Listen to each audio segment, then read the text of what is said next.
get right to it, okay? Very mixed emotions after last night from the Warriors. Despite the win, Kevin Durant suffered an Achilles injury after returning from a calf injury that kept him out of the finals. Here's President of Basketball Operations Bob Myers after the game. He was cleared to play tonight. That was a collaborative decision. I don't believe there's anybody to blame, but I understand this world, and if you have to, you can blame me. I run our basketball operations department, and let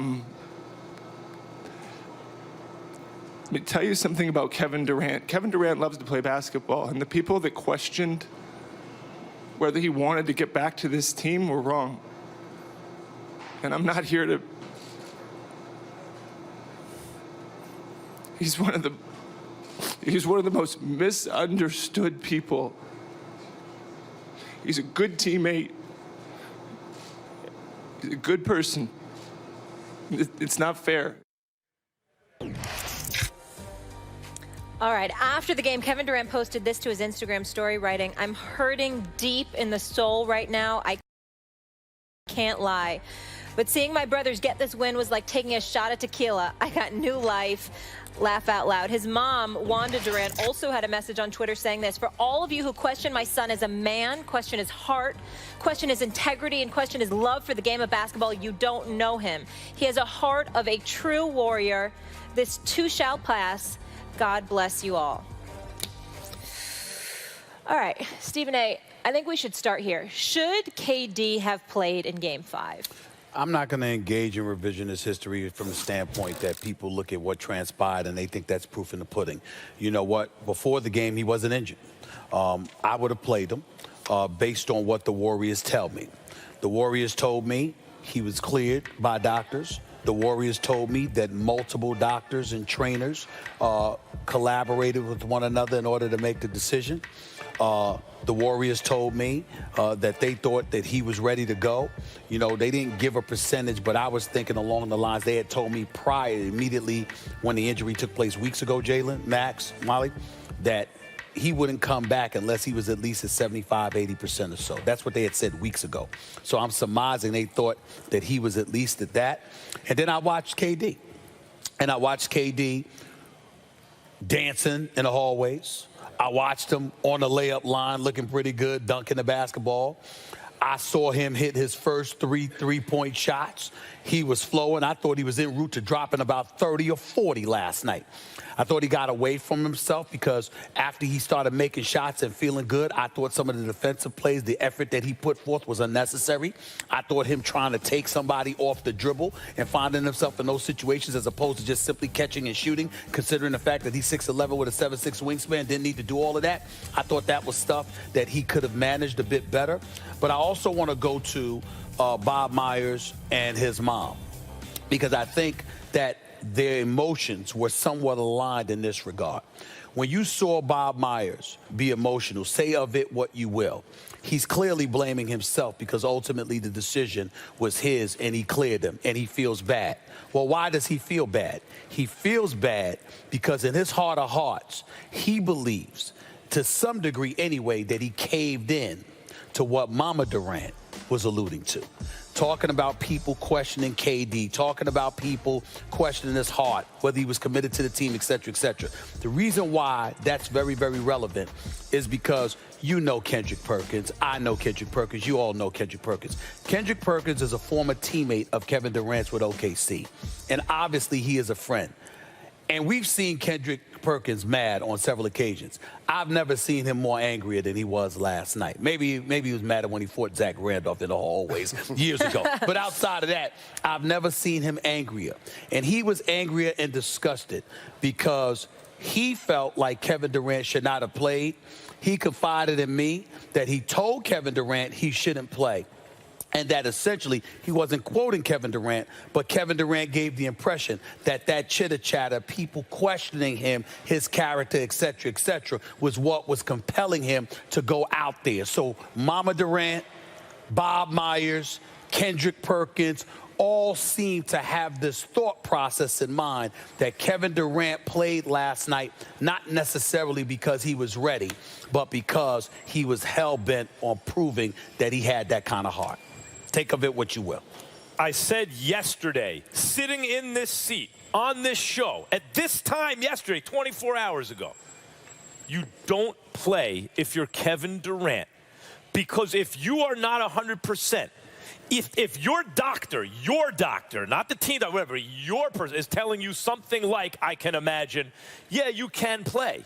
But understand, as is frequently the case in these kind of injuries and what led to it, you now risk, there's a higher risk that you can re-injure that leg. And that'll be a catastrophic injury, right? That could affect the rest of your career. No one comes back from an Achilles 100% like they used to be, especially not at KD's age. Dominique's the only one. Dominique came back as a great player. That's the only basketball player that I can think of that did it. And KD is already over 30. And yet he played. And what I said was, if he does play, KD, I hope it's because you've made that decision. But we know KD has rabbit ears, burner accounts. It's changing. He's maturing. But he does seem to care what other people think. So when Bob Myers gets up there and he seems emotional, why is he emotional? Or why is he showing you he's emotional? Well, listen. Who created the climate of expectation that KD was supposed to come back? That would be the Golden State Warriors. I know the media is taking a lot of heat. I'm not in one of the media who said come back. But a lot of the media, but it's the Golden State Warriors. We've all heard the same things coming out of that place. Think about the difference. And you know, it shouldn't be an argument who's the best, Kawhi or KD. KD should be better than Kawhi, but I don't believe he is. I believe Kawhi is the best player in basketball. Think of when Kawhi had an injury that the team, not just any team, the great Greg Popovich said he can come back from. And the parade of veteran stars, respected guys around the league like Tony Parker, who came out basically to speak against Kawhi and intensify the pressure. Did Kawhi buckle? No, Kawhi said, try this, trade me. Waited until he felt right, and he's about to win a chip. I feel bad right now for KD because he seems to care too much about what others think. Now, I will stand corrected if he says, if I talk to KD and he tells me, listen, I wanted to play.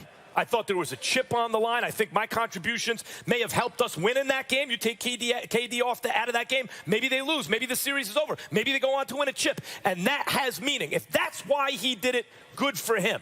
Good for him to sacrifice the rest of his career on the altar of winning a title. That makes him a proud champion, and that deserves praise. That's praiseworthy.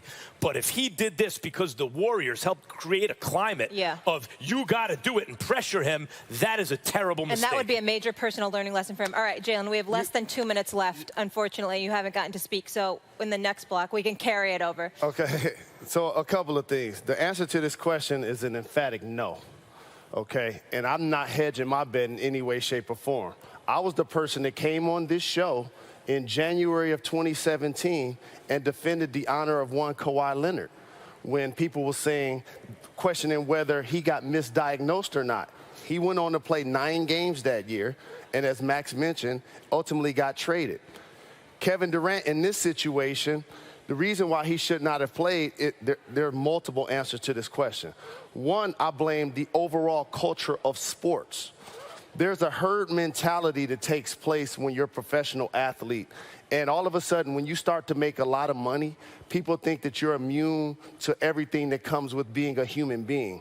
And so if the Golden State Warriors were up 3-1, KD would not have returned. But since they were down 3-1, he was forced to return based on all of the chatter that we knew was going to take place.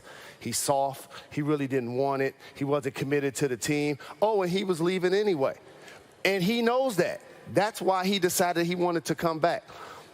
There's a group called State Property that I loved growing up. And one of the things, I think it was Oskino and Sparks said, people will bring flowers to your funeral, but don't bring you soup when you're sick. That's what I'm seeing for KD right now. Everybody fake acting like they caring about KD's best interest when they don't. It's phony to me. I just said Friday night on NBA Countdown that KD's workout did not go well for nobody involved. And then when KD got cleared to play, people felt like they wanted to assassinate my character. Oh, you didn't know what you was talking about. KD's cleared to play. Just because he's out there warming up and doing dunks, that's adrenaline. It's a rush. He's a professional athlete. That's just like people having coffee in the morning or espresso or sugar. It's going to be a rush. And then there's a crash. And Stephen A., you can't be out there at 75% going against Kawhi Leonard in the NBA Finals. This ain't June. You said that he can't take somebody off the dribble unnecessarily. That's his game. If he can't do that, he shouldn't play. I'll respond to it. He should not play. And so now all of a sudden, KD has to deal with an Achilles injury. I think that's going to keep him out 12 months if we hear that it's torn. We got our pound of flesh as media, as fans, as people who watch this league faithfully. We wanted to see KD give himself to us. We thought it was weak that he wouldn't join the Golden State Warriors. I didn't like that he joined the Golden State Warriors because when you go to the park, you want the two best players to pick teams, not join teams. Right. But since he joined the Golden State Warriors, now it was a quest for him to prove that he could be something bigger than just a back-to-back reigning Finals MVP. That's why all year we have said that KD was leaving. Why? Because he was on the thirst for something that Golden State couldn't give him. We created that narrative. He would never be the dude in Golden State. That's always going to be Steph Curry's team. So therefore, he goes there, wins championships, but he got to leave to still validate himself. So now, congratulations, world. You got your pound of flesh.